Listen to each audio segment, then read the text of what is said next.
is how does someone get out of this imposter syndrome? So how do you get rid of feeling like an outcast? This is super simple. Actually, I can do this every day. This would be funny. Join a group. So what did Scarlett join? Scarlett, that's her name. Ha, not Olivia. Get it there. Scarlett, I'm sorry, Scarlett. I told you it would come back. Scarlett is a character from a book we read with the kids, and she's a little pig.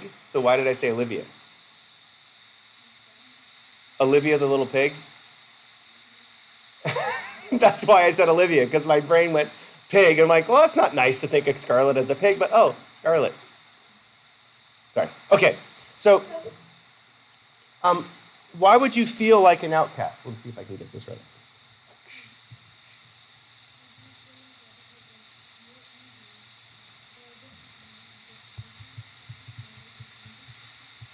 But if you join a group of similar people to yourselves, selves, I don't know how many selves you have.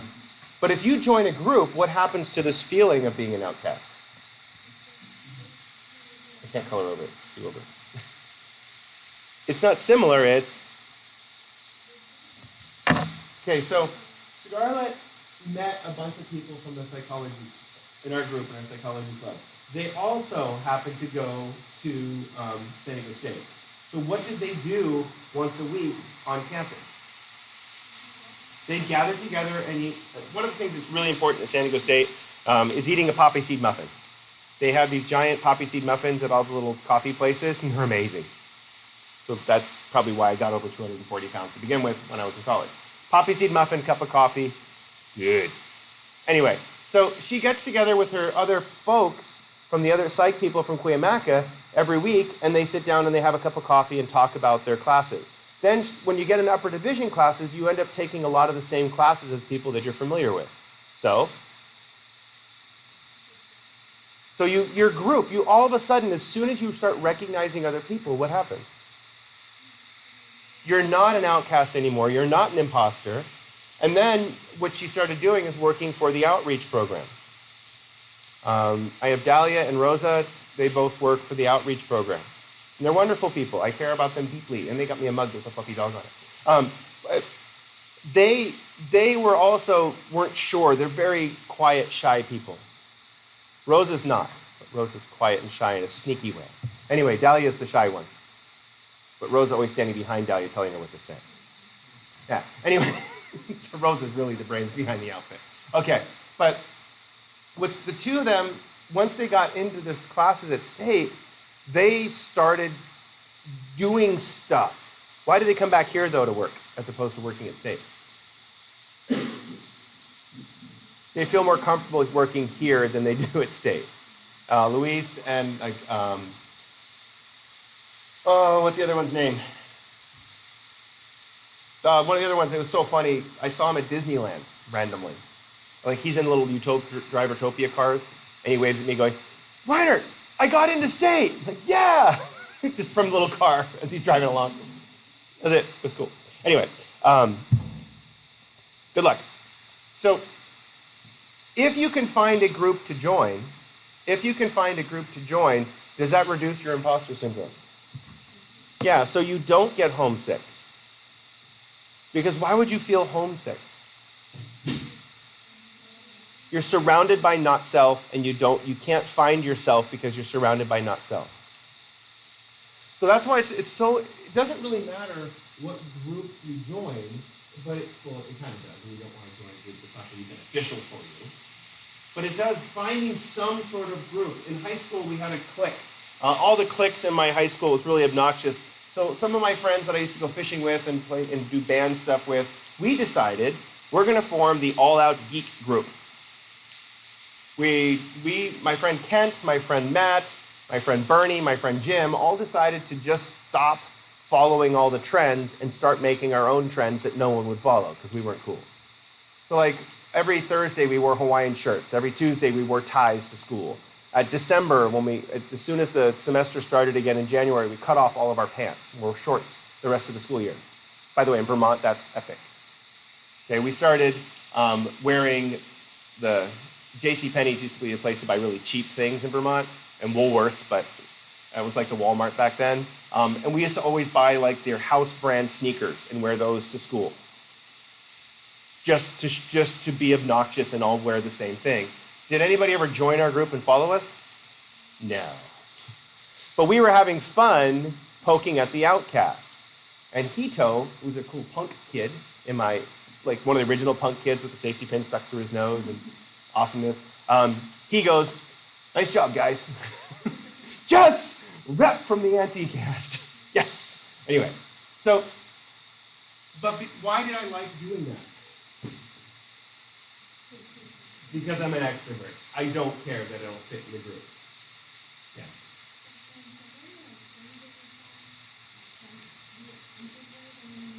Okay, so that's okay. So let me finish with the group, and then we'll answer that question. Because are you stuck in your traits? Well, it's interesting. Yeah. So let's finish with this. Okay. So when you're in a group, what happens to the cognitive process of a group? They start attituding the same, which causes them to think the same. Why do emotions follow groups? Over there. Mirror neuron. Mirror neuron. If everybody in your group is getting excited about something, guess what happens? You start getting excited about it. I'm not a Christian person. There's this really cool girl named Karen Wetzel. She's like 6'3", the volleyball player. She asked me, "Hey, do you want to go to this festival with me?" I'm like, "Yeah." And it was like a family festival at Jerry Falwell at the Convention Center. Picture 15,000 born-again Baptist Christians sitting in one room. And like, I'm not a Christian person, but when you're sitting there, all of a sudden you get goosebumps all over the place. And she goes, "The Spirit of God's in you. Raise your hand." I'm like, no. But do you feel the emotion from the group? Yeah, it's like, whoa, okay, get out of there. But what it is that you feel the emotion of all the people around you. People are so warm. If you're a believer, how does that feel? Whoosh. Amazing. People lift their hands. People faint. It's like, wow, that's heavy duty. And it's like, it's kind of inappropriate, but it's really funny. A friend of ours, the husband died, and they had their the ceremony in a Baptist church. And one of our neighbors we're also really close with is a gay couple, and they're both sitting in the Baptist church. And Jeff, he's the funny one. He looks at me and goes, "I'm feeling very uncomfortable." And then Brian, who's like the straight-laced, boring guy, looks over and goes, "Is it getting warm in here?" Why? Well, that church, that specific church we were in, has been known for preaching anti-gay rhetoric. And they're sitting there like, "Should I sit next to you? Should I slide over a little bit? Is there lightning coming in any minute?" And you're at a funeral, so we're not trying to... But it was... Why were they laughing? You're feeling very uncomfortable, and it became funny because of the situation, and it was a really sad funeral because he died. He was 60-something, died of non-Hodgkin's lymphoma. So it was kind of sucked. His wife still alive, though. So, but when you get a group of people together of similar emotion, their group shifts away from other groups. You can see liberals and conservatives. What's interesting is happening right now, as more information is coming out with Giuliani and Trump. What's our nation doing? No, it's not actually. No, it's our nation's doing this all of a sudden. With the government shutdown and everything else, people are starting to pull back toward the middle.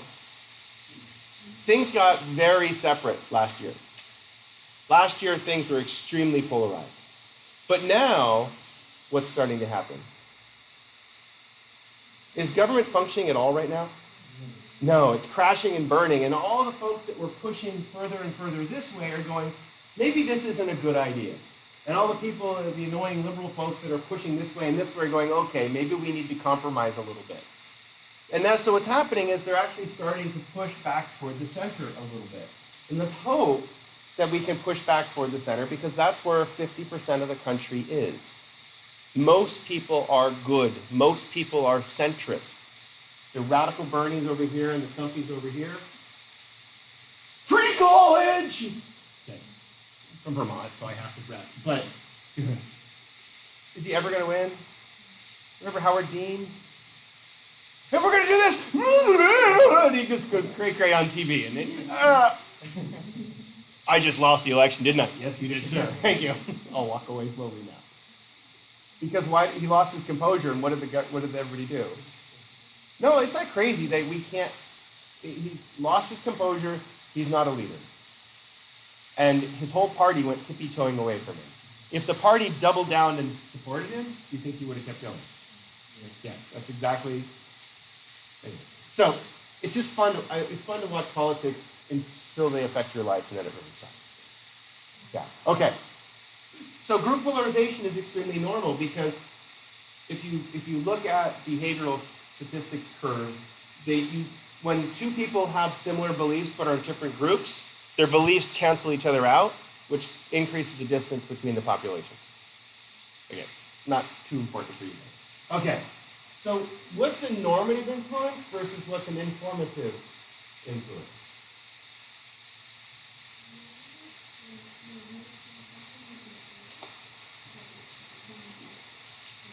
So when your group is doing something, the more people that are doing it, the more normal it seems.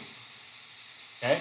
So what the group is doing something, you tend to do it because it seems like a normal thing to do. Okay, we're going to add something to that? Oh, yeah. Informative influence is you join a group because of what you learn about the group. So like, is the internet normative or informative? Why do you follow certain things online? You look for things to follow online. Facebook was extremely well socially engineered. You like things. Only follow things that you like. And when things that you like, what do you see more of? Things that you like. That's how Instagram works. I get stuck looking at car crashes, and so on my little Discover feed, all of a sudden it shows up car crashes. And then my son and I were looking at pictures of baby teacup Pomeranians. So what shows up on my stupid Instagram feed right now? Little puppies, and then cats doing stupid things, and then cars racing. Okay? Yay! Okay, I'm so sorry. Okay, I've been there. Okay, so with an informative influence, you're learning about something and you join the group because of the information that the group is putting out. Normative influence is where you're joining a group because of it seems like they're doing normal things. Even if the group isn't doing normal things, there's a normative influence that makes you adapt to a group.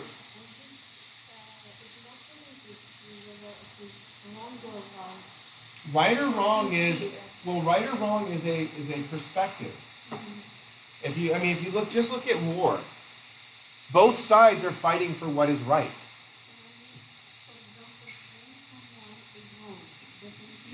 Well, what if they're attacking you and you kill them in self-defense? No, I mean the other side. When you attack someone and kill him. This is wrong. What if they're not a good person? This is not your job. Okay, but that's your opinion. So if I execute somebody, my brain's going to scandal. I'm sorry. What if I just chop them up little pieces slowly until they die? Then it's okay. No, but Keeping someone or stealing someone from others is wrong, right? Everyone. what if they're being abused by the person taken from they don't want to go? Okay, so moral arguments are very tough to say this is right and this is wrong. You have a really hard role when someone starts spouting, you have to fight for justice. Uh-oh. Because what does justice mean? You're trying to make things right. And in the big picture of the world, as far as the planet is concerned, are we significant at all on this planet? No. We're each individual little person in a little mind that, so what is moral, what is right, what is wrong, it really comes down to situational attributions and your moral upbringing. If I don't have a strong moral upbringing and I kill someone because they get in my way, am I right? Well, they're in my way. But for that person's family, is it right? No, it's a horrible injustice.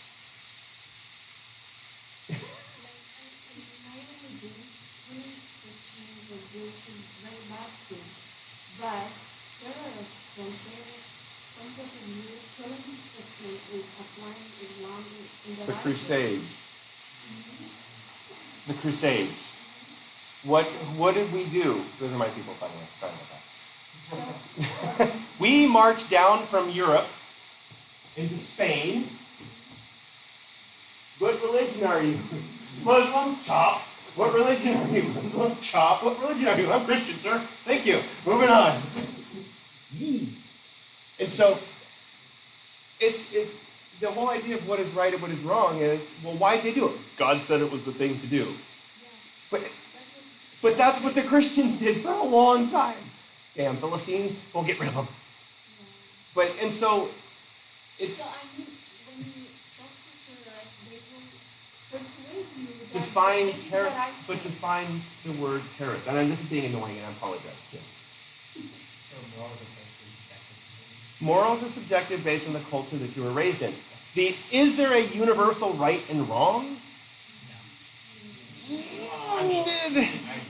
Yeah, you could argue it, but it all depends on your cultural upbringing. What is right for the group that is forming for ISIS? Is there a reason and a purpose for doing what they're doing? Yes, from their perspective, what they're doing is they're trying to wage this war against this impending crush of Western ideology. And, who's to say which is right or which is wrong? Well, there's basic human rights that we tend to agree with. And that's actually where we start to go, is basic human rights of life, liberty, pursuit of happiness, which that's on our little statue thing. But yeah, you had a question back there. Oh, it's just a question. Okay. I thought, yeah. Okay. But so when it's trying to talk morals, it's hard because how do you know you've done something morally wrong? You feel guilty, which is anxiety, fear of punishment.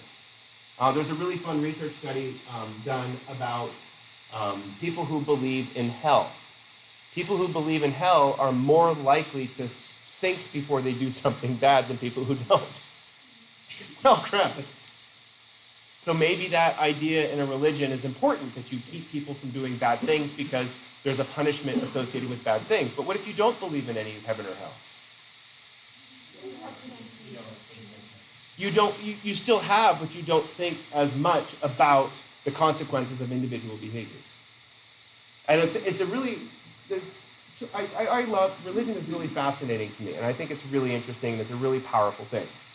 And it's because it does, when people have a religious belief, it goes so far into attitudinal that any informational influence, it bounces off because their faith is stronger than the informational influence. And that's why if you look at a lot of the really good totalitarian governments, they either have one religion or zero religion. Are you allowed to be any religion in China? No, you go to the re-education camps. Yeah. And there's the Rohingya in the northern that border of Pakistan and China.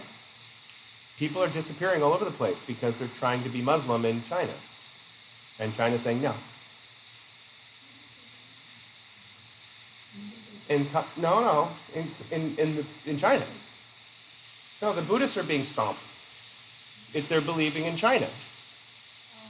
The Chinese government is the religion, and you focus on the Chinese government as it's best for China, what's good for China. It's been that way for a long time. And during the whole steel stuff in the 50s and 60s and the rice famines, and It's all about what makes China good. But again, that's a different cultural ideology. And the leader right now was given ultimate power forever, I think. He's not, they're not going to, he's going to live, he's the emperor basically now. He's not Xi Jinping. He's not the king or the ruler. He's the one in charge of the party, and he's been given power till he dies as ruler of the party.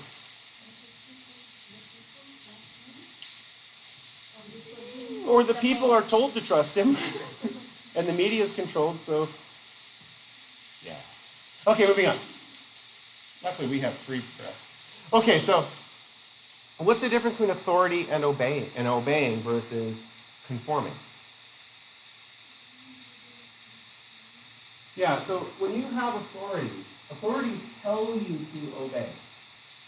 What gives somebody authority?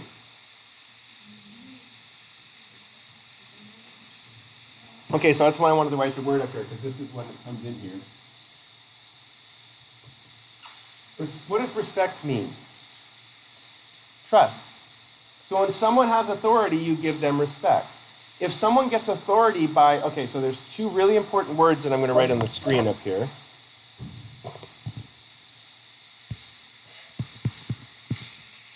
Oops.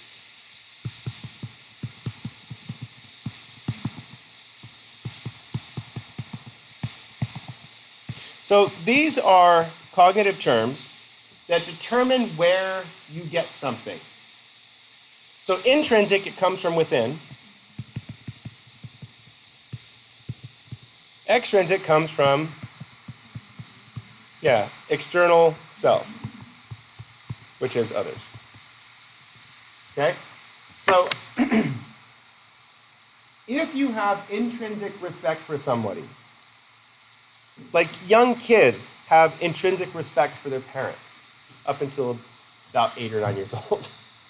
They look at you and they trust you. Why do they trust you?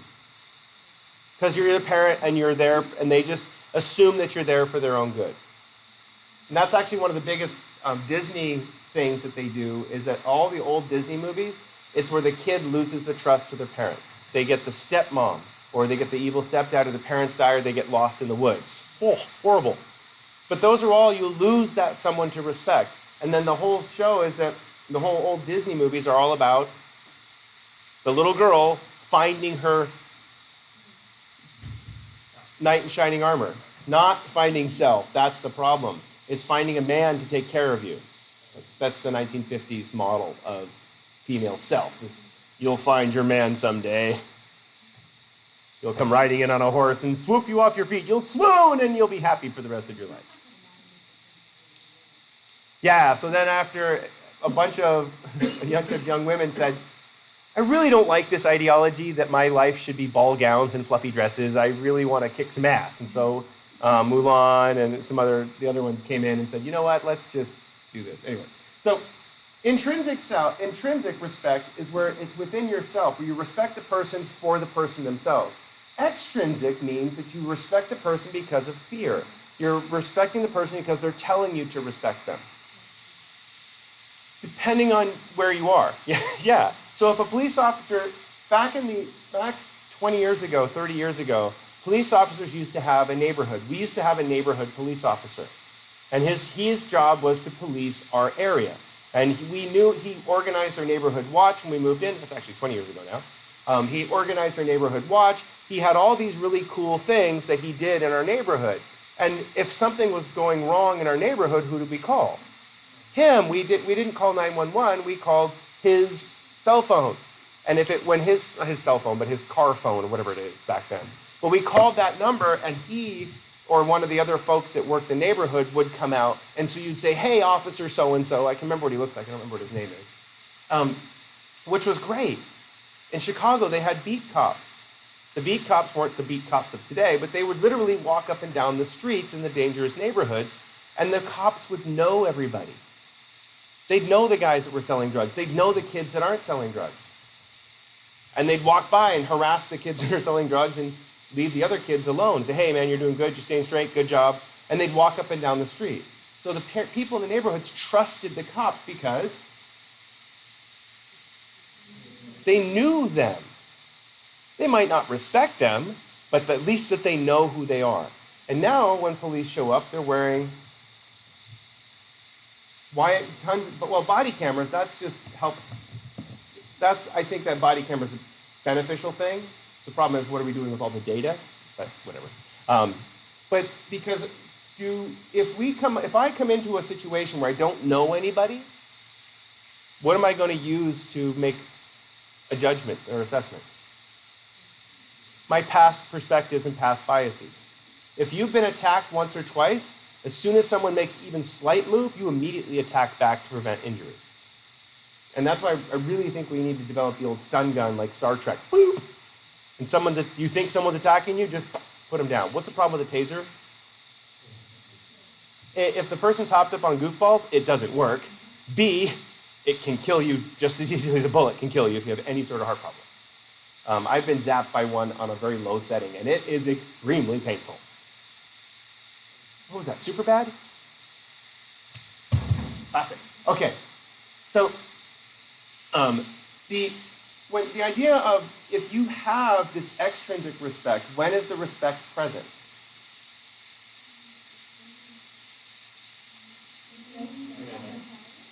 When the authority is present. As soon as the authority is not present, what happens? You go back to what you want to do. So this is the parent that's very authoritarian with their kid, that yells and swats their kid. As soon as, that's what he made this comment early on. The really, really, really strict parents, as soon as the parents are gone, what do? The kids do.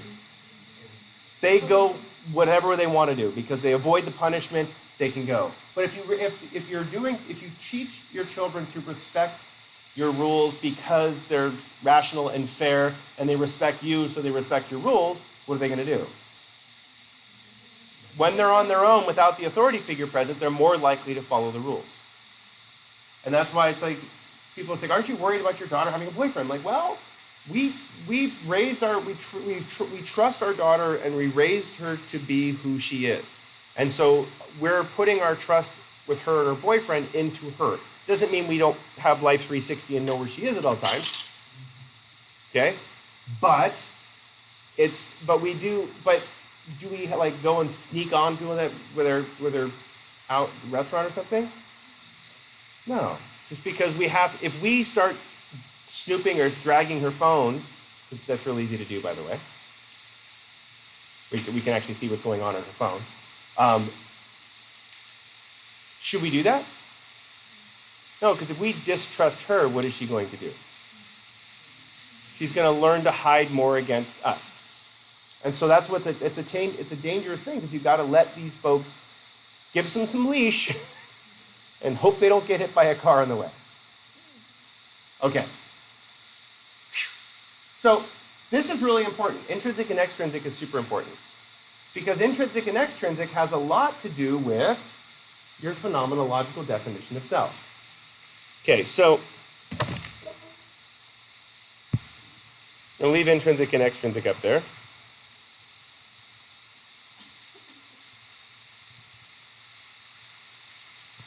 So why can't I write on the screen with black ink, and you can't see it, but I can write on there with black ink, and you can see it?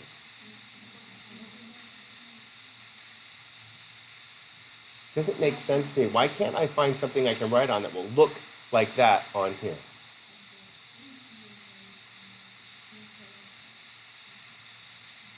Okay, so I'm sorry. It's just so technically, yeah. But if I change the background to white, then the contrast is too high. You can't. Okay, okay. Things that I have to lay up awake and think about. Okay. I'm going to start trying to erase this with the pen. That would just be fun if I could. I could actually do that if I took a picture of the board and then like pretended to write and showed the picture. My favorite one is one semester I wrote the word stupid. And so I stood here so the stupid was on my forehead. It took like 3 hours to get lined up right and figure out exactly the right place to stamp, but it was totally worth it. Okay, so brace yourself. I want to describe you the phenomenological self. Okay, then we're going to start talking about your personality and everything else, and hopefully be out of here by 11 because I've got to finish packing the food for the trip. Because more important things are going through, and I got to turn my syllabi in. Okay, so that actually works perfectly with the board.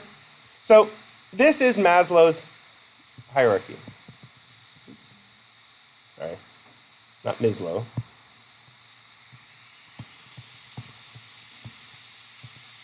Maslow was a humanistic psychologist. And Maslow talked about this idea of this hierarchy of needs. Hierarchy of needs. And so a need are, what's a need? Okay, so those are what we call food, water, those are biological needs. But I'm going to put bio here. So I'm going to write this down here. So food, water, oxygen, sexual behavior. Those are basic biological needs. So what does the word need mean? They're not necessarily necessary.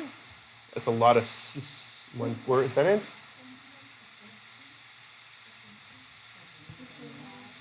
But love's up here. Okay? But what happened? That was weird. Okay.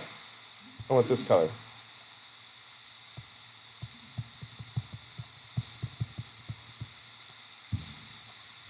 Needs are things that drive motivation.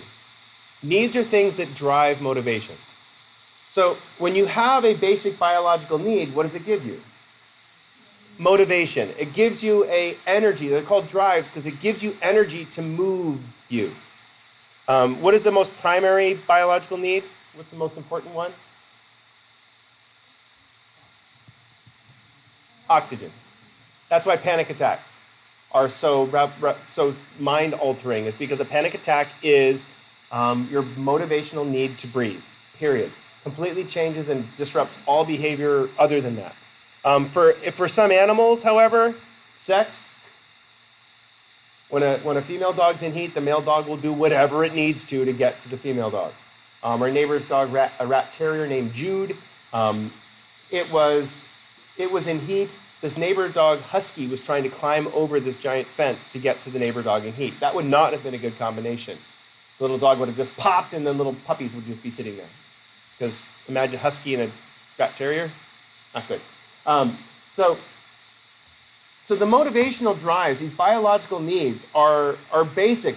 You need to have these met in order to stay alive.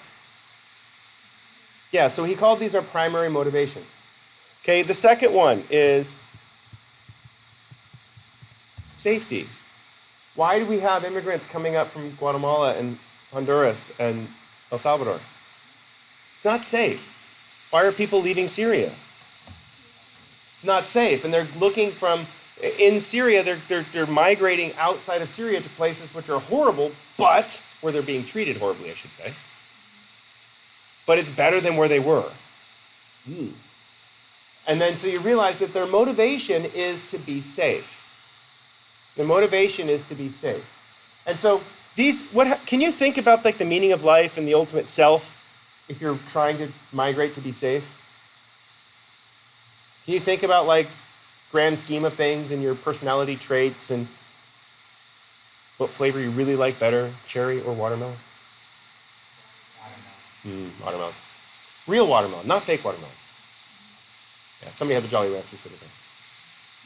Yeah, good call. Okay, so I can smell somebody had the watermelon. But when you start thinking about the nature of yourself, can we think about that if you're trying to struggle just to be alive? No, because what Maslow said is you need to satisfy these basic needs before you can work up the ladder. The next one is love. Not this kind of love. What kind of love? Belonging. Belongingness. This is where, that's why it's funny, even if you're an introvert, you still need other people. Yes, you still need social support. This is actually one of the reasons that at this point in your life, most of you are struggling in this category. In most college students, you figured out the food, water thing, you figured out how to stay safe, and a lot of people are focusing on trying to find relationships. Why find a relationship in college as opposed to in high school? This is actually really easy. Yourself is grown up in college. Yourself is not grown in high school. People who have serious relationships by the time they're 13 generally struggle with relationships when they're older. People who wait till they're a little bit older before they start relationships, my daughter's 15, so she's starting a relationship. That bodes not necessarily as well for her future relationshiping. Because if you get in a relationship before yourself is done, does the relationship change yourself? Yes. So anyway, but can you control that sort of thing? No! Yes, you can control relationships. I'm not talking to anybody. No. You don't control that because it is a primary motivation at your age to find love and belongingness. Because being isolated at your age is difficult. As you get older, what happens to isolation? It gets easier. It actually does. My friend Chris is single, and she's her 40th birthday coming up next weekend. And she's like, she doesn't want to really get married. She does use Tinder, but she doesn't really want to get married because she's had a dog and it died and she felt horrible, so why get in a relationship? Anyway. So, it's not even going to go there. It was Teddy. One of her best friends is named Teddy. He's a gay gentleman, and so he's Teddy Two Legs, and little Teddy Four Legs was the dog, Teddy. The dog was named before she met Teddy Two Legs. So we heard, like, Teddy died. Teddy Two Legs or Teddy Four Legs? Teddy Four Legs. Oh, that's terrible. Not Teddy Two Legs. But. So, okay, getting back. What's the next level after love and belongingness? Yeah. Esteem. That's right behind the clip. Okay. Esteem. I didn't think that would actually work, but it did. Which is respect. So this is what's fun this is your 30s. Oh, that's terrible. In your 30s, you are generally struggling for respect. What happens when you get to be your mid-40s or late 40s, my age, and you don't have respect? It's called identity crisis. Woohoo! Start dating students and buying a sports car. Oh, sorry. That was John a couple years ago. Anyway, he no longer works for us.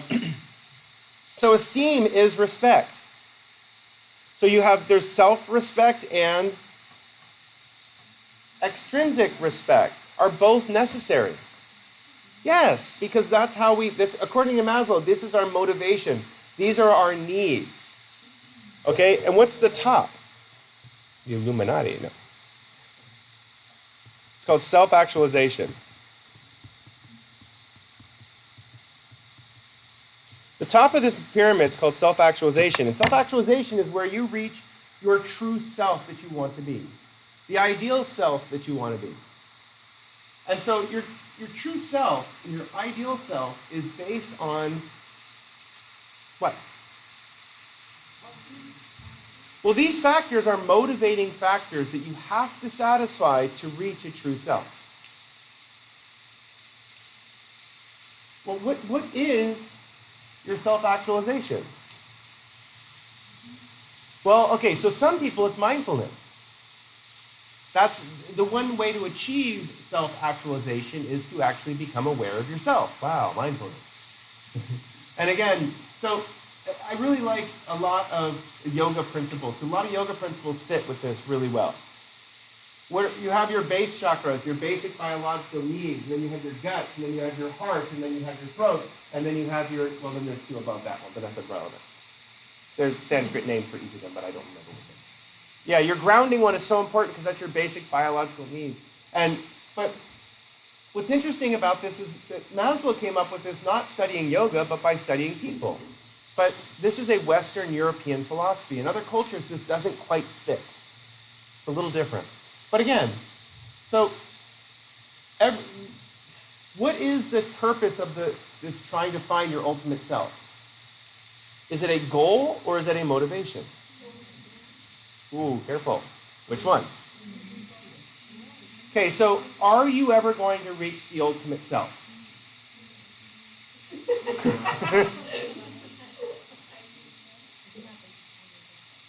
Right, and what happens every couple years? You change. Before you got pregnant, your perspective was different. Now, your perspective is different. And this wonderful little itchy thing that you have at home right now, covered in black mold, sorry, it's just, things are better now. Your wrist tired? Or? Yeah. Yeah, and then just wait a day, and then go through it again. The life cycle is about 4 or 5 days. So you have to do 4 or 5 days in a row. She's got beautiful straight hair. Yeah. It's tiny.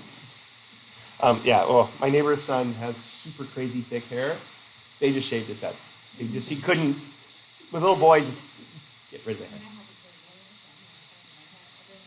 Oh, I was scratching ever since you left. Okay. The worst part was for us is we were at Knott's Berry Farm the day before we discovered, and we went to the kids usually get to buy something at Knott's Berry Farm whenever we go. It's like, okay, you spend $15 wherever we go. They're like, we don't want to buy anything crap here, but there happened to be like a little mall near Knott's Berry Farm, and they're like, hey, there's a Tilly's. So they went and put on baseball hats. So we completely roasted Fullerton, or whatever, is it Fullerton? What that is? Whatever. No, it's Knott's Berry Farm, whatever that is. I think it's Fullerton. We've roasted the population of Fullerton with lice. We didn't know it until we got home, but yeah, bad call. Don't try and have food store. Okay. So, self-actualization is not a goal. It's a motivation. So if you're using it as a goal, is that intrinsic or extrinsic? Extrinsic. So I want to write the word goals up here.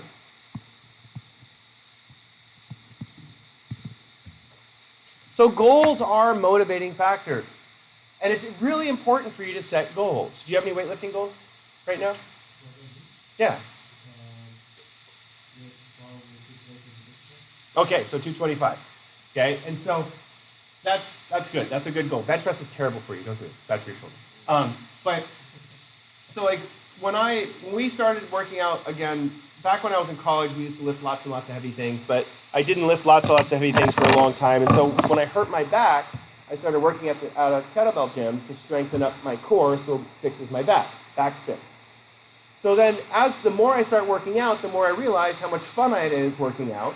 And if you enjoy working out, is it intrinsic or extrinsic? Intrinsic. And I ended up losing weight and changing a lot of my shape of myself. And so I realized, is it also have extrinsic rewards? So the motivation for working out is intrinsic and extrinsic. Okay, and so one of the things that we have is there's a board up on the wall that has how much, the guy that runs our gym is a powerlifter. So he does bench, squat, and deadlift. And you combine the 3 weights to see how much weight you can pick up. And so back in college, my freshman year of college, I was able to do 1,000 pounds. So I did, I forget what the bench was. And you add up bench, squat, and deadlift, be 1,000 pounds. And so over the last couple years, I'm like, okay, let's see if I can get back to 1,000 pounds. Because I'm old now, and that was 20 plus years ago that I did that. And so I had 900 and something pounds, and I was warming up for doing deadlift, and I pulled my ass. Technically piriformis, but that doesn't sound as funny. So I didn't pick up heavy deadlift for quite a long time, and so I hadn't deadlifted for a long time, and so like this past semester, I'm like, well, let's see. I haven't deadlifted in a long time. All butt muscles feel firmly attached. So I warmed up, and then we started going. I got 415 like it was nothing. Just no problem. And I'm like, oh. And the trainer goes, hey, his name's Schneer, do you want to go for 450? I'm like, no. Because I got my 1,000 pounds. I got my 1,000 pounds. And I was actually 1,015 or something. And so I'm like, check. That goal is achieved. So I'm going to try to push it up a little bit later. But I'm going to work out for a couple more months and then try to push it up a little bit later. But is my goal working out to see how much weight I can pick up? No. What's my goal working out? Being fit. There's a research study just my father-in-law read yesterday, and he sent the article to me, that people who live an active lifestyle have significant less risk of heart disease and arterial sclerosis and hardening of the arteries and dementia. So being fit and living a fit lifestyle to me is more important than picking up. I think I could probably deadlift 500, but because I have that bad vertebra in my back, is it a good idea to try? No, it's just not. It's 415 felt light. I could like, oh, this is butter. Yeah. It has to do, most of the research is talking about cerebral blood flow. The higher cerebral blood flow you have, the less likely you are to suffer from arterial problems. Artery, less likely. But if you have dark-skinned African Americans are much higher risk for arterial problems. They get heart attacks much faster and more arterial plaque. If you have Asian blood in you, you're low probability of the B-type blood doesn't collect plaques nearly as well. The old lady who lived next door, she was Filipino. She was 97 years old and she looked like she was 60. It's like, really? How old is she? She's 97. What? And you could really tell when she took her teeth out, but when she didn't take her teeth out, teeth just don't last that long. But when she took her teeth out, then she started looking old. But otherwise, she would walk around just perfectly fine. And anyway, but the whole idea of these intrinsic versus extrinsic goals. So yesterday, I wanted to see how much I could power clean. I haven't maxed power cleans in a long time. And so we just kept adding 5 pounds every set to see how far I could go. I got to 200 and I decided to quit because I knew I have a long car ride and I don't want to hurt myself. But back in college, I did 300 pounds. Couldn't get 315. I got 300 pounds in college. So I'm like, okay, so if I can do 200 pounds now, even though I'm not lifting as much weight, am I happy with that goal? Yeah, because well, it's just you need to have some motivation to work for something. If you're just going to work out because it's good for you, what happens? It gets boring because good for you is not a behavioral operational definition. You have to have some sort of goals. One of the other things that I want to do, which is, it's stupid, but it's the kettlebell snatch. Just throw it above your head.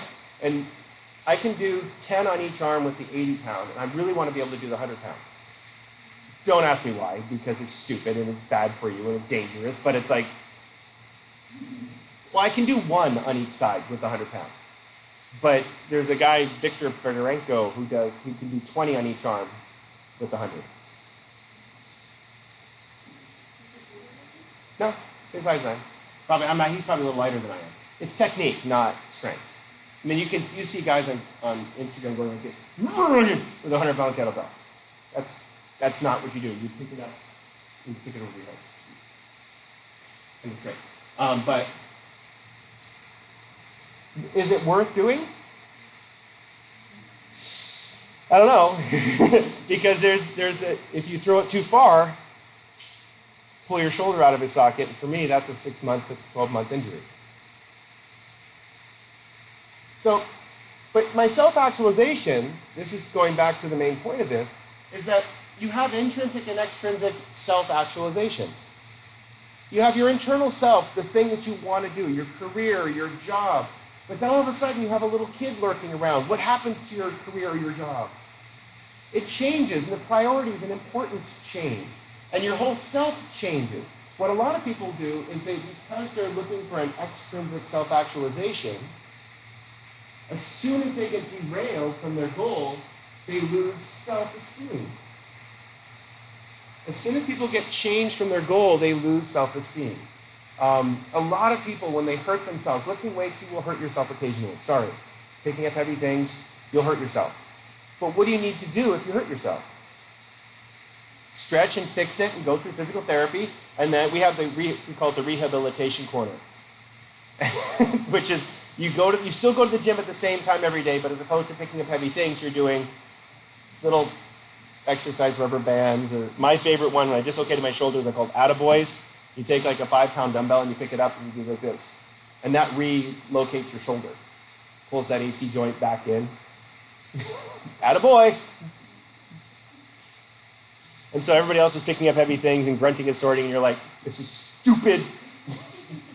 For a long time, we're doing one-legged, when I hurt my knee, doing one-legged exercises to strengthen up all the little muscles around your knee. Boring. But what happens when you hurt yourself? What happens to your goals? They change. And once your goals change, it doesn't matter if you have the same, if your goals change and your potential changes. Because what is the key? Motivation. You keep pushing it forward.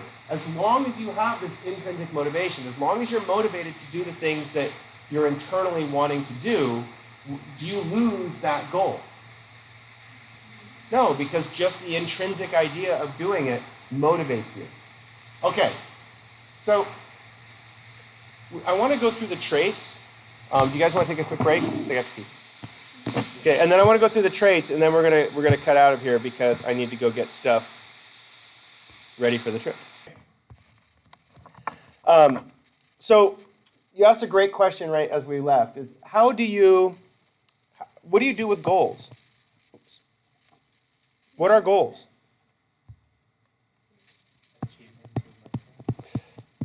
Okay. So how do you set goals so that you can do them? Because that's a really great question. Is how do you find motivation? Aside from looking at a million TED Talks about motivation. But there are a million TED Talks about motivation.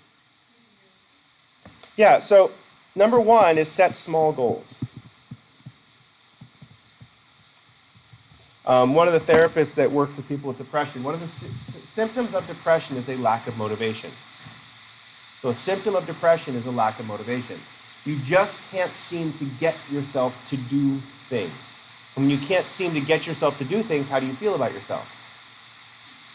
Intrinsically bad. And when you intrinsically feel bad about yourself, that's one of the symptoms of depression. Okay, so set small goals. And she tells her clients, every morning make the bed. Why? You're doing something and you're accomplishing something before you even start the day. Having that small accomplishment when you first start the day gives you reinforcement to accomplish something else. If that's all you accomplish throughout the day, that's great. Well, I go through periods of time where I get extremely lack of motivation. And there's a million things to do, and I'm responsible for cooking dinner for the family and doing the shopping and all this other stuff. So some nights I get home and I'm sitting in the kitchen. I'm like, I have to make dinner.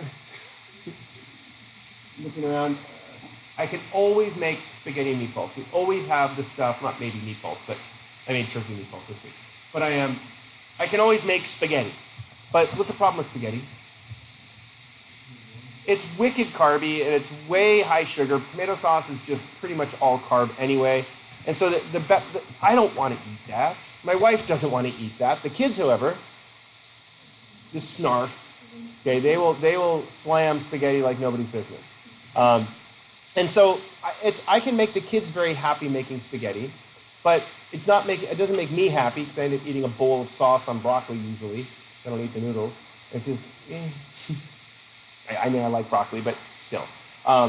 So just trying to find dinners that work, that are efficient, that when you have sporting events all over the place, you can still make a healthy dinner for the family. It's tricky and it's tough and can become very expensive if you do fancy things. So you have to set these little tiny small goals. We have at least 3 really good healthy meals a week. And then we'll throw spaghetti under one of them, or tacos are always on the plate, always on the table. You can always make tacos at the drop of a hat. We always have stuff ready to go to make tacos. And so the idea of having those small goals is that it's important to set goals so that when you are stymied, what can you do? I mean, stymied means stuck and can't move forward. You can adapt and still move forward. Perseverance. And so sometimes it's really hard to motivate yourself to do stuff. I mean, just look at the population of the class. I mean, why is Dallas not here? She's broken, and she's trying to do other stuff in her life being broken. It's really hard. And it becomes extremely more difficult when life throws you challenges because you have to balance the power of your goals. Which goal is more important? We talked about that in behaviors in class, talk at choice architecture. How do you choose what to do? When your list of we just talked about this on your way out, right? With your major. Okay, so I'll just throw you under the bus. If you want to be a doctor, you take all the pre-med classes, but it's also really good to take other classes as well. My sister got her degree in Spanish literature on her way to medical school. So she took a Spanish literature degree and her pre-med classes. She didn't graduate with pre-med. She took all the classes, but she didn't graduate with pre-med. She graduated with the Spanish literature. So when she applied to medical school, what did they see? Well, no, they saw her as a well-rounded person, not as the hardcore bioscientist. Because does a hardcore bioscientist make a good doctor? Not necessarily. Someone who's well-rounded makes a good doctor. So they look at all these things. But what's interesting is if you go on the hardcore medicine path, if you get to the end of your undergraduate, a degree in biology, especially when we talk about human anatomy, are there a lot of jobs you can do with a degree in human anatomy? Well, not really with just a degree, but there's also, you can get a degree in neuroscience. You could get a degree, and you go pre-med. You can get a degree in nursing. You can get it. It's a start. It's a step forward for lots of different things. That's why I always tell people psychology is a great also degree. Unless you want to be a clinical psychologist, there's not many jobs for the research folks. But if you want to go to do clinical work, that's a credential you get after your degree. One of my students, actually one of my friend's kids was in my class, and then years later she came back. Her name is Dana, and she goes, I'm going to get my master's degree in psych. Hey, you made it, okay? She's going to get her master's degree in psych.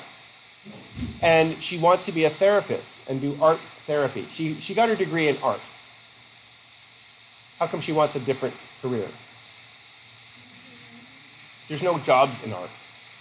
Unless you get into graphic design or unless you get into marketing, there's no jobs in art. However, she's an amazing artist, so she does art therapy. And one of the things that she had people do is her clients will paint themselves with red paintbrushes where they've been hurt in the past. Crazy, man. Anyway, but she actually now, she is a director of outpatient housing relocation at a facility.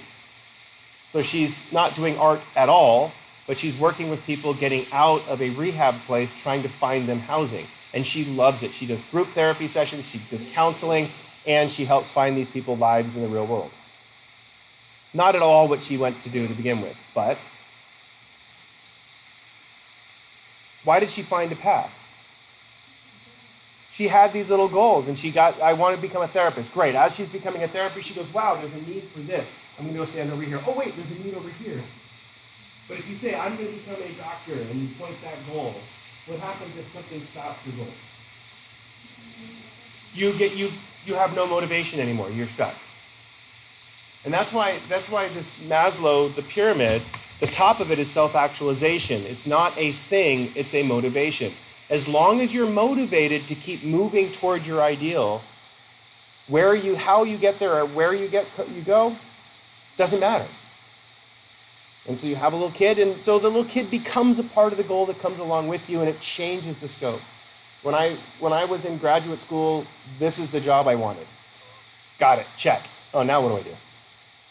It's like, I got this job when I was 31. So I've got my end of career job at 31. So wait, well, then we start having kids. So now I'm going to be a good dad for a while. And then I work really hard at being a good dad, and then I kind of fail miserably at that. So I go back to doing this. And anyway, but so as I'm going, so why did I pick up skiing again? Well, my family wanted to go skiing. So we're like, okay, I can go skiing again. And now we're going skiing this weekend. I'm going to have a fun time skiing. They just got 3 foot of snow yesterday. But then I mountain biking. I wanted to learn how to jump my bike. So what did I do? I got a trials bike to learn how to jump my bike. And so there's no limit to what you can do. You just have to decide, I'm going to try, I'm going to start, and it's taken me, what, 4 years now? And I'm pretty still pathetic? But am I still practicing? Yeah, because the goal isn't to become world champion. The goal is to learn how to do it. And so every time I get a little bit better, am I satisfying my goal? You see how the little tiny increments? That's like when I'm lifting weights. If I hurt myself lifting, don't care. What will I do? Go to the rehab corner and fix it, and then start back again and start working forward again. And I don't like hurting myself skiing or biking. I don't like crashing, but I try to avoid crashing because that's not really good pain, but whatever. Okay, so went through, okay, what does this term self-efficacy mean? That's one of the ones that we have not talked about. Self-efficacy, not efficiency, efficacy. So when something is effective, what does that mean? It works. So if you have self-efficacy, you believe that your self works. In other words, it's whatever you do has power over other things. So someone who has low self-efficacy, whatever they do doesn't really matter. The world is just barreling on, and I mean, you've been barreled over this week pretty good. And so, can you control everything in your world? No. And so some people say, well, it doesn't matter what I do, I just can't get ahead. That's low self-efficacy. Because when someone says that, that means that they believe that the world is in control. Intrinsic or extrinsic?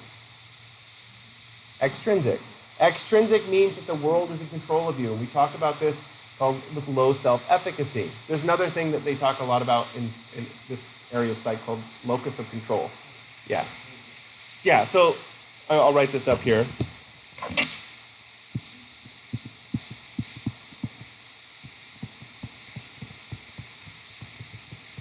So there's something called locus of control. Locus of control is also internal.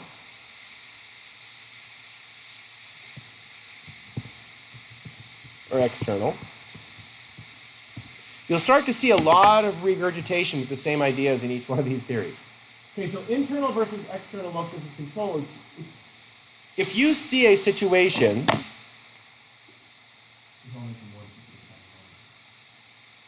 Is it being caused by something in the past, or is it being caused by you? Are you in charge of the situation, or is the situation in control of you? Well, there's no right answer for that, because in every situation, the world is in charge and you're reacting to the world. So like, if someone steals your credit card information, that sucks. We've had our cards stolen a bunch of times. Actually, we use American Express for 90% of everything we credit, because American Express is really expensive, but it's really safe. We've had somebody, my wife left her, remember when Target redid their card scanners? People leave their cards in the Target machine all the time. Yeah, and so Target had a huge problem with people stealing credit card information? Yeah, and so we shop at a Target in College Grove all the time, and so my wife left her American Express card in the machine, and somebody stole it, and American Express called us like an hour later saying, hey, we've noticed suspicious activity on your card. Someone went to Carl's Jr. and then went to 7-Eleven and then went to a tire shop and bought tires. Well, you gotta do what you gotta do. Okay, so what was funny though is that they go, this isn't your typical pattern of buying stuff. We have an old American Express that we have an emergency. We haven't used it in 10 years probably, but the account's still open and it's just sitting there. And I don't even know if we have the card still, but we have the account just in case something crashes and burns, we have money to fix it. And someone had bought something online at like some fancy underpants place with this card. My wife's looking at me. It's like, hey, no, I buy my underpants at JCPenney's. We're good.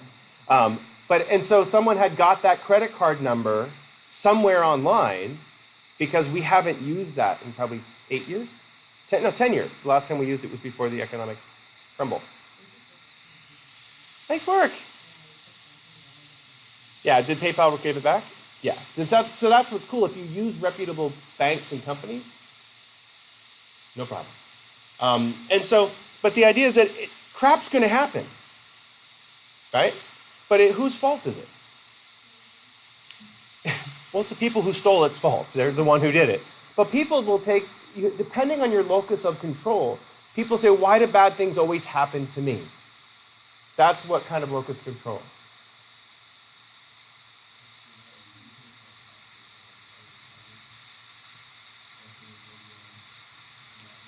Yeah, everybody, it's a perspective shift. Everything is everybody else's problem because you're your own self. Because the world is the not you. Your choices affect the world around you. Self-efficacy.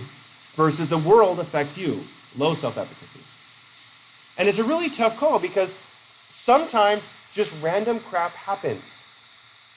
People love to use fate and blame and karma and all these really other terms that mean basically, you get what's coming to you.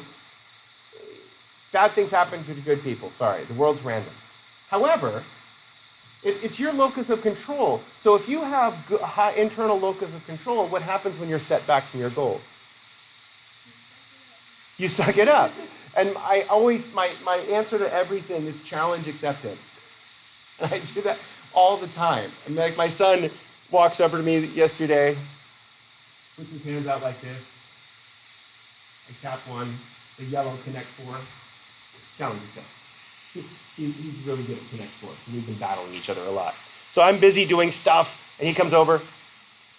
Connect 4. Look over him. That music. All right, let's go. One game, and then it turns into like 8 games. Last night we played 8 games, and we were tied. 4 wins. He's like, it's getting late. Let's just call it here. Okay, resume. Yeah, it's awesome. Okay, so getting back to the main point of this is that locus of control has a lot to do with your self-efficacy and self-esteem. And when you have self-esteem is self-trust or self-respect. How do you get self-esteem or how do you get to be internal? This is so stupid. Other people.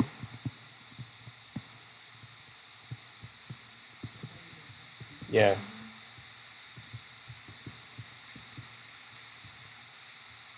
Sorry, ran out. Other people, oh, that's stupid. Why didn't you tell me I was writing right on the bar?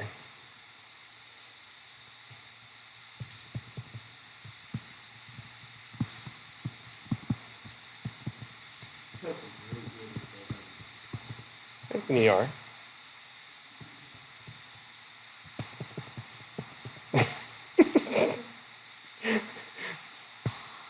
I did that with my stats course once. I wrote a formula up there and nobody could read what was that an X or a Y? I'm like, just shut up. I'm in trouble here. Okay. So other people give you your self-esteem. How do they give you your self-esteem? Their feedback. If people put conditions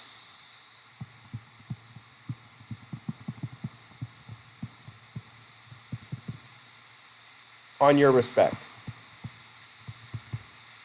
If people put conditions upon the respect that they give you, I like you if, I respect you if.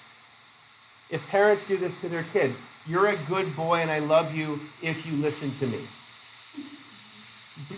You hear this.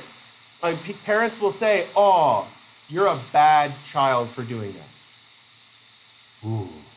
Is the child really bad? No, but what does the child feel when you say that to the child? He is bad. What you say is that behavior was unacceptable. No, you're not being bad. Your behavior's bad. Because the child conceptualizes. The child's not bad. The child's doing something that's irritating you. Your behavior is irritating me. Okay? But why do the kids conceptualize everything? Everything. Remember the babies, look at the squeaky balls. They conceptualize everything. So when you say bad boy, the child goes, oh, I'm bad. And they immediately have a lower sense of self for a while. Or they have an oppositional defiance. That's right. Bring it on, Mom. And so, oh, that behavior makes me sad. My wife could manipulate, she does this with her whole school. She can make a fifth grader cry just by looking at them.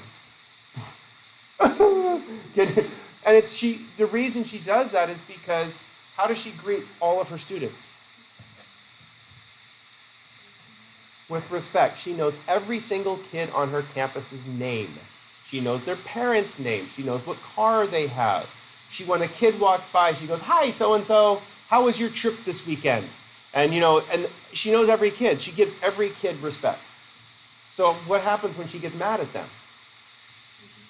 It's really hurtful for them when she's upset at them. Now, she has a couple knuckleheads that are like, they figured out the game, and so they can look at my wife right in the eyes. "No, I didn't punch the kid." Wait a minute. No, they didn't punch him again. Because she knows they're lying, but can she call them on it? No, because the parents will sue her. Nice work. Yeah. So when you talk to when you say like friends and people like that, or not, she said, "I'm not doing that." No, I'm not being bad. Because she's not being bad. She's doing what she wants to do. So just all you have to change it around. It's like, wow, that behavior doesn't work. And give a specific example of why that behavior doesn't work. And people look at you like, well, why are you talking to your 2-year-old like that? They don't understand. They don't understand very specifics. Running into speed is more likely the probability of getting hit by a car. No. But if they run away from you, you say, "That's dangerous." Don't say "bad kid," but "that's dangerous." And all of a sudden, so the kid realizes, oh, what I'm doing is dangerous. And so if you use the danger as the behavior, well, that's dangerous behavior. Yes, the kid's being disobedient, you want to smack them, but your brain is like, no, that's bad behavior. And the child learns, oh, there's good behavior and bad behavior. Not, I'm good, I'm bad. And so it's a very subtle difference, but what it does is that if you love the child unconditionally, which 99% of parents do, what you do is you always love the child. Oh, that's dangerous, you're going to get hurt. And people say, well, you're just babying your kid. Well, no, what you're doing is giving them the self-esteem. The problem is if you give them tons of self-esteem, what happens? They talk back because it's not spoiled as giving them everything they want. Loving them unconditionally doesn't spoil your child. It gives them self-confidence. That's one of the things that our daughter, and both my daughter and my son have annoying amounts of self-confidence. My son volunteered to be a MC at the Christmas show. And he went up on stage and told jokes. Absolutely hilarious. Because he's like super deadpan about it too. What did one snowman say to the other one? I don't know, what? Do you smell carrots? He's like, and then walked off. And then at the end of the thing, they were playing this really irritating animation of Feliz Navidad.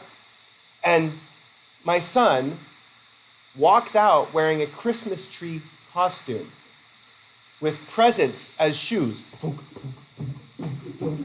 then starts doing the flosser thing on the stage, and the whole audience went nuts. And it was hilarious because it's like, what would give a 12-year-old, 11-year-old boy the confidence to do that? We give him tons of respect. So is it okay if he gets up and falls down, and will we still give him just the amount of love and respect? Yeah, so the conditions are not on behavior, the conditions are on person. And so the person becomes intrinsic if there are no conditions on respect. So give you respect by putting, is the key word, no conditions on the respect. That raises your self-esteem. That's why it's important to have a person, someone who really knows you. My office mate, Dr. Doyle, for a long time, had a little sign in his office because your friends are your friends. Your friends are the people who really get to know you and still like you. Because that's what a good relationship is. When you've been with the same person for 20 plus years, my wife and I have been together for 24 years, married for 20 and a half now. But the more time we spend together, the more we like each other. Well, I more like her, but she's not liking me so much right now. That's not important because I'm going skiing and she's not. She's really pissy. Anyway, but the more time you spend together, the stronger the relationship is between us. And that's because the more, there's no conditions upon the respect we have for each other. And we get mad at each other, and I don't really get mad at her, she gets mad at me, but I don't care. But the object is that by not putting conditions on respect, the other person lifts your self-esteem, which is so stupid that your own self is dependent on other people. Now, can some people have huge self-esteems without respect from other people? Yeah, but it's actually a psychological disorder called narcissism. When someone's a narcissist, what do they believe? They're the best at everything, and other people are irrelevant to their own feelings. What happens to narcissists over time? They have no relationships. They don't form relationships, because a relationship is that mutual trust. Go for it. So the word egotistical is Freudian. I don't know if we have a chance to go for Freud today, but egotistical means that you believe that your reality is the only reality that exists. And that's, someone who's egotistical cannot see other perspectives. No, because sometimes you just have people that are just people who are just shallow versus a narcissist. And a true narcissist is someone who doesn't respect anybody else's opinion other than their own. And they're more likely to abuse and take advantage of people because they want to. Yeah. Okay, so that's, but they're not, we call it a sociological disorder. It's actually a psych disorder. So as soon as someone has a psychological disorder, which we're going to talk a lot about next week, what happens with their following the rest of the norms here? They don't follow the norms. They don't follow the way the rest of the things work. That's why they have a psychological disorder. It's just like if we look at depression. If you are suffering from depression, what happens to your motivation? It goes away. And when your close friends and your relatives, the people you normally find joy with, you don't push them away. The joy that you normally feel with them is not present.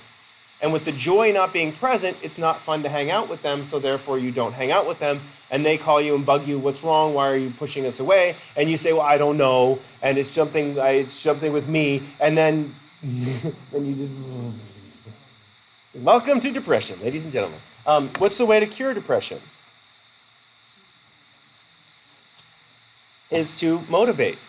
But there is no real cure to depression because it's the way that a person is. But what you learn is you learn to manage depression. You learn to manage anxiety. You learn to manage, that's the balance that we try to all seek. Okay, so now I want to go through these personality tests because this guy by the name of Carl Jung, how are you doing on the book? Okay, so Carl Jung was a follower of Sigmund Freud. We're not going to spend too much time talking about Sigmund Freud, just because we're going to talk a little bit about psychological disorders, but Sigmund Freud believed that all of our behavior was caused by unconscious motivation. And a lot of it is sex and aggression and penises. But Freud's stuff never really held water because it's not scientific.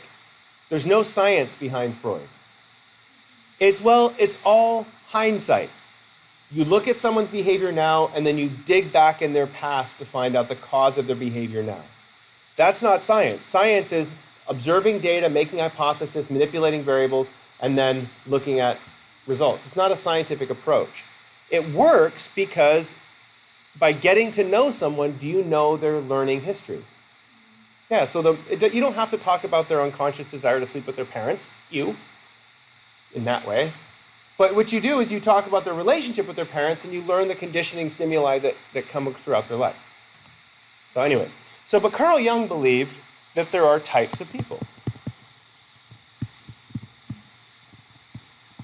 And he actually said there are 16 basic types of people. Right on the line, sorry. There are 16 basic types of people.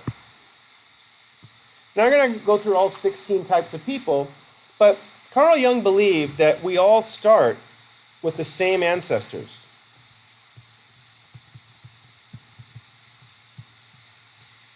And in fact, all of your ancestors' memories are within us all.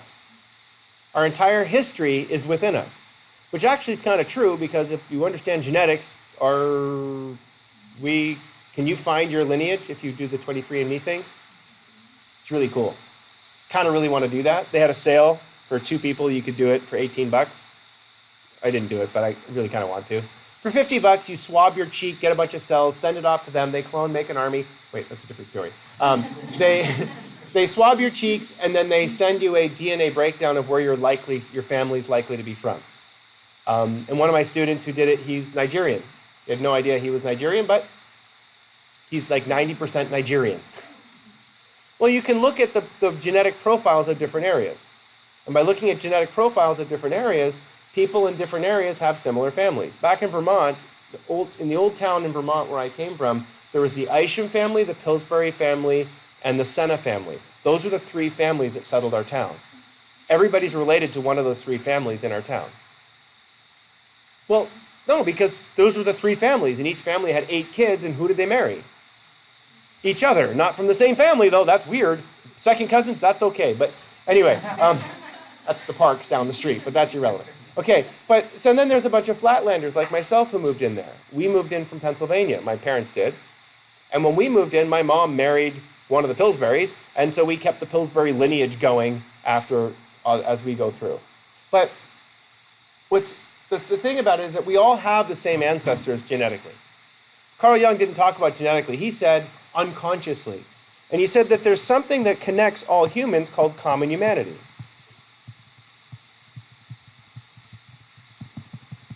And these are the emotions, these are the things that this common humanity connects us all together. But then each person is a different branch on this tree. Each person is a branch. So each one of you is a piece of fruit hanging from a particular branch of this tree of common humanity. Each branch represents a type of person. My wife and I are both on the same branch. We get along. We're not exactly the same, but we're on the same branch. We're both teachers. We both enjoy a lot of the same things. We both like working out. Yeah. No, because the introvert extrovert's that's not the type of person we are. Those are what we call our personality traits.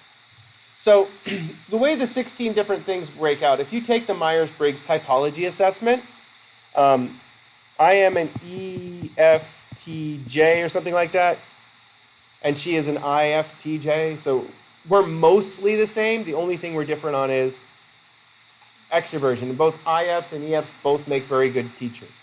But so if you take that test, I'm not going to go through all the 16 archetypes with you, but what this was just this crazy thought. So Myers and Briggs, two psychologists, they both came up with the idea of what if we tested the person's type and we could use their person's type. So back in the old days, back in the 20s, what did your type get you?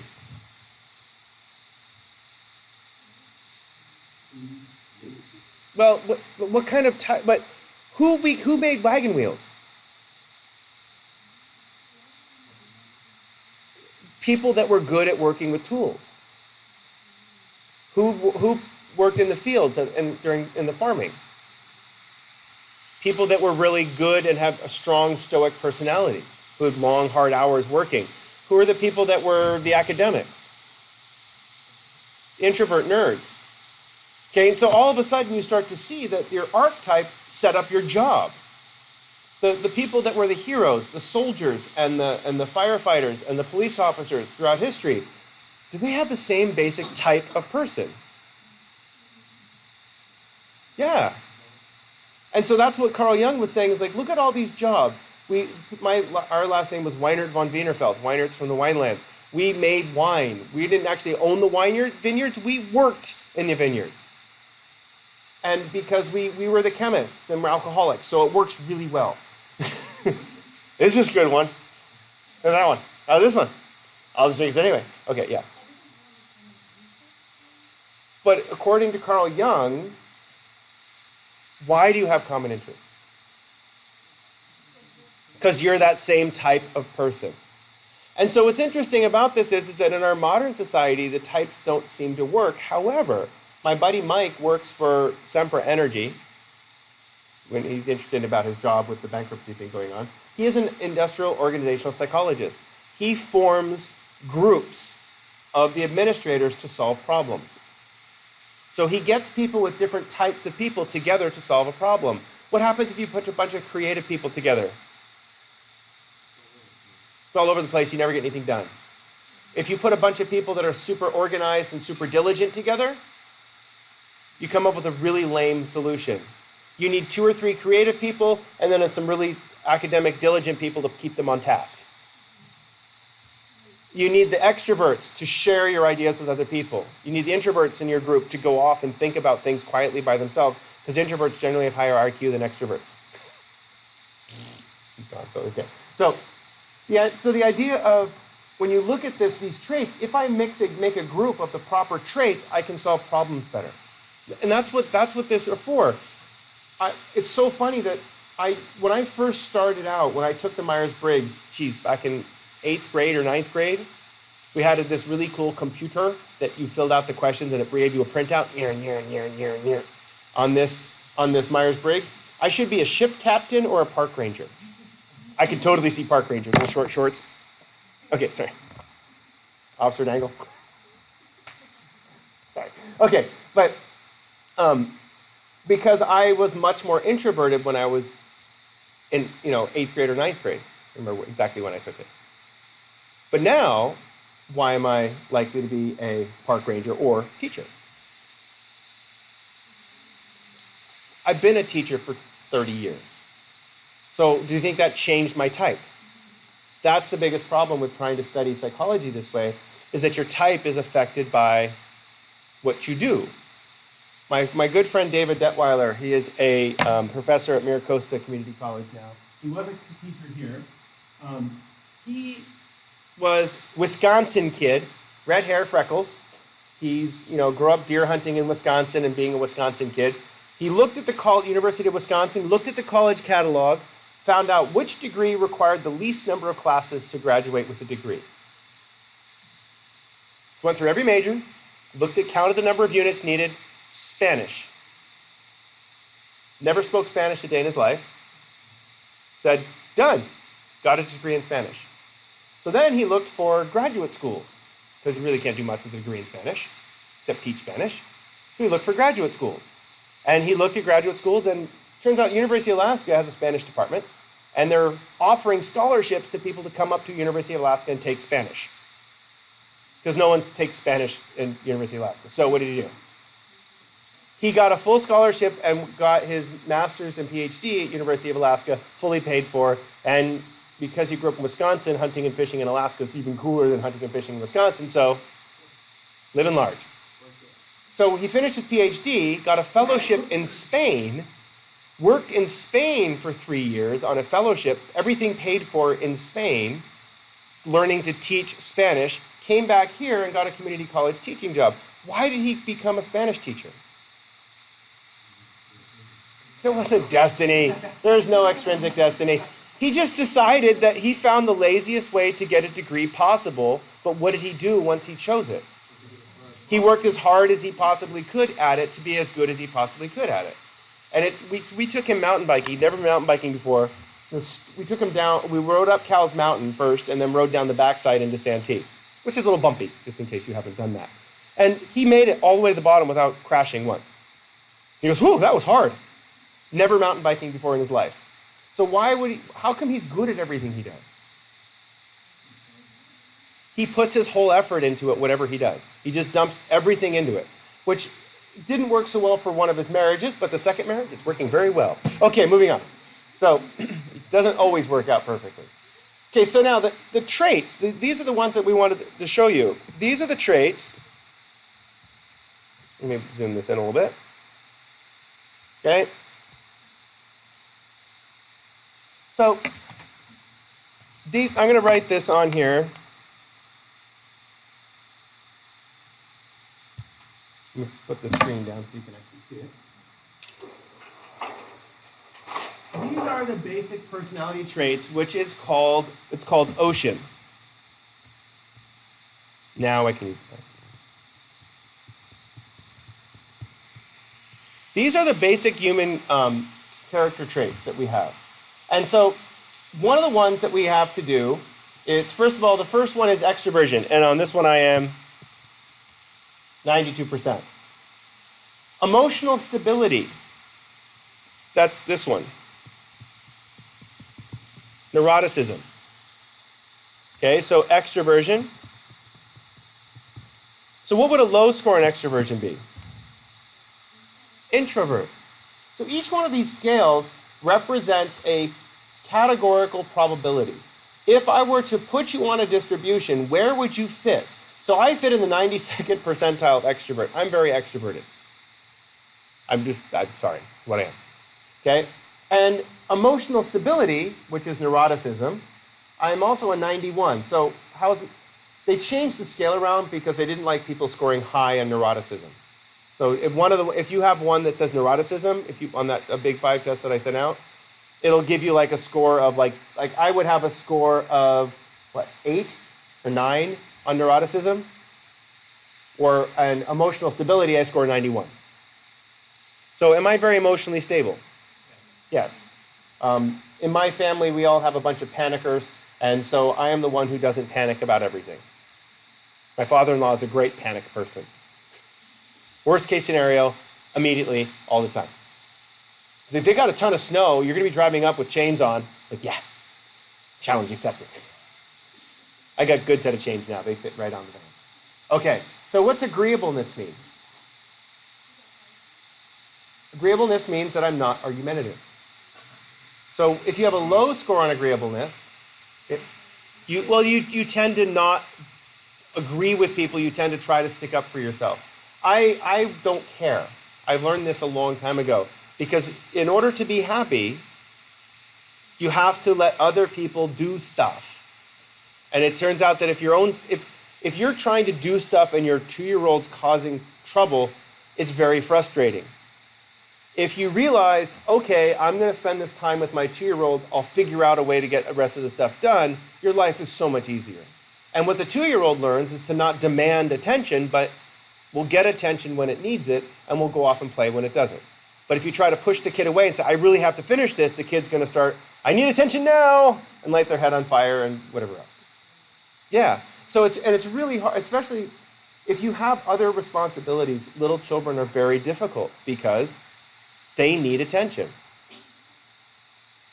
And so but with agreeableness, it's a nice trait that if my daughter needs a ride somewhere or wants Starbucks, I'll go get her Starbucks because I don't care. But it's not that I don't care, it's just the fact that I don't mind putting my own personal projects on hold for a little while so other people can have their things that they need. Doesn't bother me whatsoever. Okay, so conscientiousness. Conscientiousness is rules. Agreeableness, yeah. So conscientiousness right here, not consciousness, conscientiousness. Okay, conscientiousness is the ability to organize, plan, and follow rules. 9. Yeah. That's why I love my TAs. Anna, this semester, was like a score of like 210 on conscientiousness. So she'd walk into my office, look around and go, ah, and then organize everything. Everything's binder clipped together and labeled and taped, and it's like, yes, hired. My TA Africa, who is super smart on the computer, but she is also low conscientiousness. So when she comes in, she puts her bag here, her coffee mug here, her ear pods here, and just in the office. I walk in like, perfect. Anna walks in and goes. This is one my wife and I differ on the most, and actually this is the one that causes the most arguments with my wife and myself, is conscientiousness. She is like a 200 in conscientiousness. We have to pick up our house before a cleaning person comes. We have a wonderful cleaning person. Her and her friends come in and clean the house. And we pay them once a week to come in every Friday so that my wife gets home on Friday and she can relax in a clean house. We tried not having her for 1 week to see if we could afford to not have her. It took me 3 or 4 hours to clean the house. And if you actually calculate how much I make per hour, totally not worth it for me to try and clean the house, because I spent all day cleaning the house. I'm going to save that money. Yes, we're going to save money. My wife goes, the house is terrible. I'm looking around, it's perfect. I don't see the stack of books sitting on the bookshelf sideways. They're on the bookshelf, but they're not organized. Conscientiousness score low. Don't let me clean anything. Okay, so intellect, imagination, that is openness. Openness. So openness to new experiences. I am very open to new experiences. I'll try any food. I don't care. No, I'm very, very open, and that actually helps me a lot with my job. I don't have a lot of closed ideas. Very open. And so my wife is also very open. And so we'll go out to a restaurant and try new things. We'll do adventure-y kind of things. She's not quite as high on imagination or openness to new experience. But one of the reasons that I've been successful in my life is because of extroversion and openness. If you're open and extrovert, guess what? Life is not better. You're more willing to take risks. People who are successful take risks. You have to be the lone nut. Crazy dancing guy. Okay? Why do you have to be able to take risks?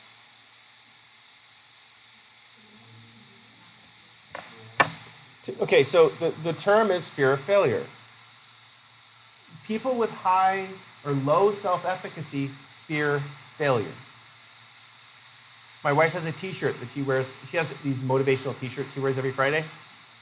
And my favorite one is her, she has a callback that she does with her students. She goes, "Shark bait!" And all the students go, "Hoo ha ha ha, hoo," like that. So she has the shirt that says "hoo ha ha" on it. And for Halloween, her custodian dressed as a shark. Anyway, and she had a Nemo hat on.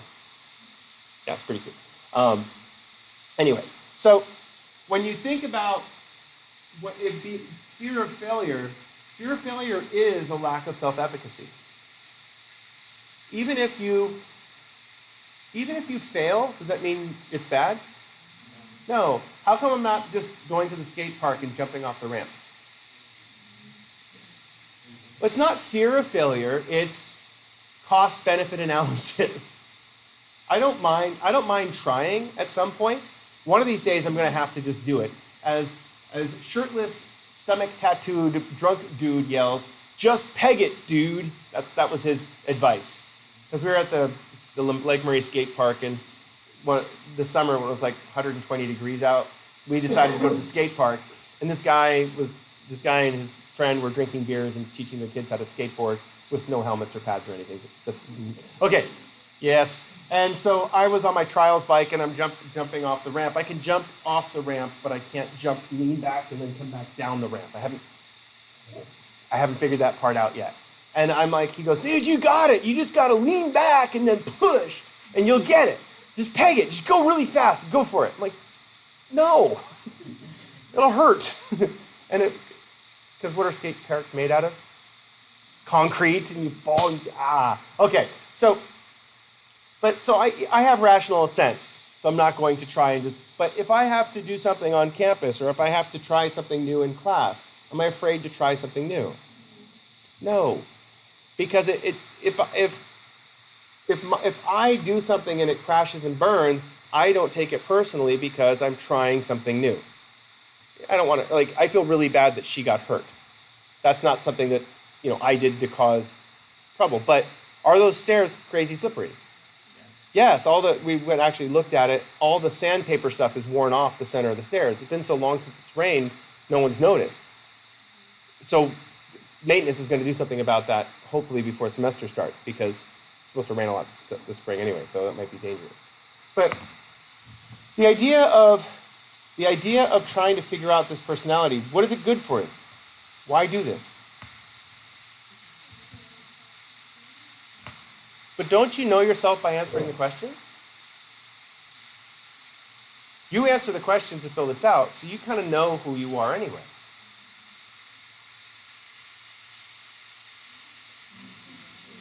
What's the point of having these traits, these characteristics?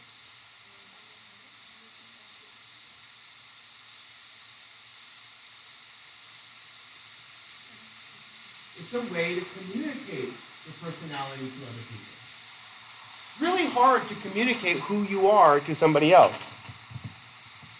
Because what's the only way to really get to know somebody? Listen to their answers is better than asking questions.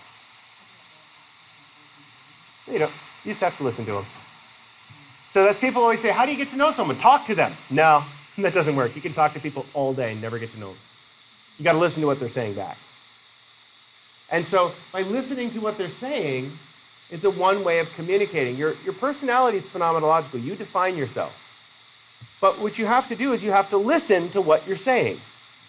You have to be able to communicate. Now, what's interesting about these tests is that for a long time, because I like doing things, I like mountain biking by myself, I like fishing by myself. I don't mind going fishing by myself all day.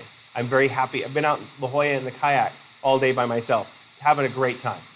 Okay? And it's not that my extrovert self is, deprived of other people, but why do I enjoy doing things by myself? I have no problem being by myself. I like doing things with large groups of people, but I don't have a problem of doing things by myself. But when I get home, I have to talk to other people about my fishing trip, or post it on Instagram, or do something, because the extrovert needs that social interaction to validate the way that you feel. And I'm not a very good Instagram poster.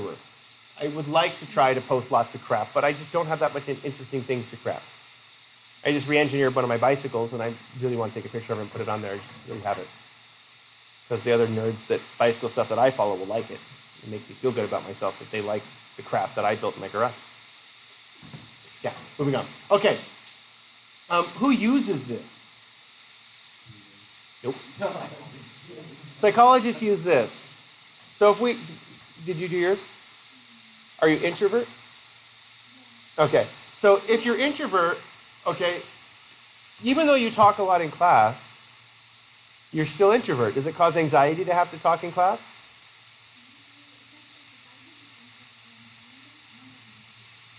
So why would you become more introverted now? I don't know. So these traits generally remain stable, but does your life change these traits? Yeah, so you said the way you've been feeling lately, you've been being really tired all the time. Does that make it more likely to become introverted? Yeah, because if you're tired, the idea of going out and doing stuff with other people is exhausting. It's like my wife was playing bunco, which is a bunch of the girls getting together being nuts in their neighborhood. And she'd get home from work on Friday, have to shower and get dressed, and then go to bunco. Did she want to do that? No, it's exhausting. So finally, she got out of the bunco group. They found a sub for her. It's like, cool. It's a card dice game, and what they do, it's basically all the moms get together and drink. Yeah, and gossip. Yeah. And so my wife's like, I don't need this. But a lot of the moms in our neighborhood are stay-at-home moms. And what are they doing all day? Talking, watching Dora and playing with the kids. And we always laugh as my wife is a working mother, she hates when stay-at-home moms complaining how busy they are. And she just, but I've been the stay-at-home dad. I've never stayed home, but I have a job, but I've been in charge of the kids. It's exhausting. You're busy all day. But what are you busy doing? Enjoying the children. Well, the mom who's working all day is busy all day, and what is she not doing? Enjoying her children.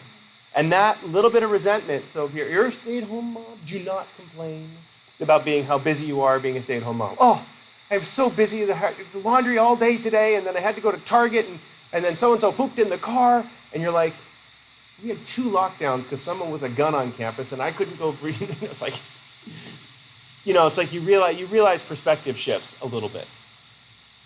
And then my wife goes, I really want to be that woman, the mom who shows up to pick your kids up to school wearing the workout gear because you didn't have time to change after your workout this morning between latte and your facial. Yeah, perspective shift. Okay, so dating websites use these the most. A lot of the dating websites, how do they match people up? By looking at complementary traits. So for example, emotional stability. You do not want to put a neurotic person with a neurotic person. Someone neurotic means they're emotionally unstable. Do not put 2 emotionally unstable together. Okay, so if you are, without being too creepy, who should you look for to try to get lucky with? You want to find an extrovert, neurotic, with a high imagination. They're more likely to engage in sexual activity on a spur of the moment. So if you're trying to score on Tinder, those are the people you look for. Okay? If you're trying to find a stable relationship, what should you do? Yeah, look for a conscientiousness person. Introverts sometimes are very difficult to get to know. So sometimes extroverts are really great for relationships. However, they're high maintenance. Because what do they constantly need? Attention. Okay, introverts are very good for long-term relationships. Of course, most people are. Most people are not introvert or extrovert, they're right in the middle. Because most people sit here, right in the center. And I think I'm biased on my results on these because I've been teaching this for so many years. I tend to exaggerate my extroversion and I tend to exaggerate my conscientiousness scores. Exaggerate my conscientiousness scores, but yeah. It's a made-up term. It's not a part of it. So in order for something to be proper, it has to be gone through it has to be a peer-reviewed journal article that represents data that substantiates it. So the big 5 super traits, this has been tested thousands and thousands of times. And is it always the same? The results come out very similar. So these 5 traits, openness, conscientious, extroversion, agreeableness, neurotic, those are what the characteristics of extremes are what we define in the literature. Ambivert has never been explored in the literature. It's one of those words that people came up to say, I'm somewhere between introvert and extrovert. But the Raymond Cattell and the person who came up with this scale never talked about ambiverts. They don't exist. So most people are ambivert. But when you watch the videos over the weekend, there's Brian Little talks about this. You can be, my wife is at her job as an extreme extrovert. But what does she have to do when she gets home? She has to go even more introverted. Sometimes, a lot of times we'll sit in the summertime or when it's not wet out, we'll sit outside by a little fire pit. And she will sit there and we'll sit there and I'll have a glass of wine or a glass of beer or something, and she'll sit with a glass of wine. And we'll just sit and talk about nothing in front of the fire pit for an hour or so. Why do we need that?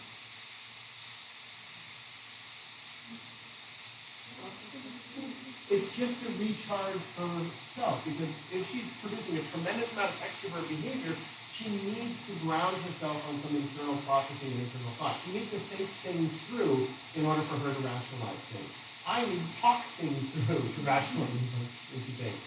And that's why, so I will talk things through all the time, because I my extrovert self but I'm very happy to sit with her and just be quiet and just sit with her.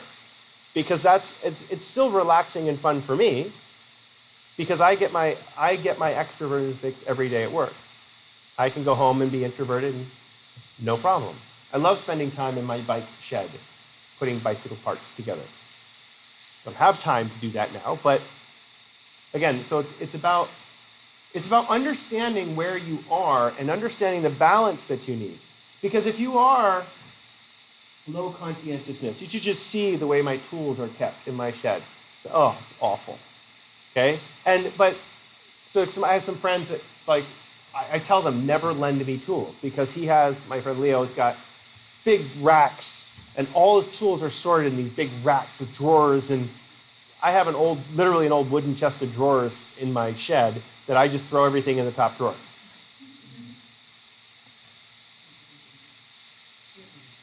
There's actually 4.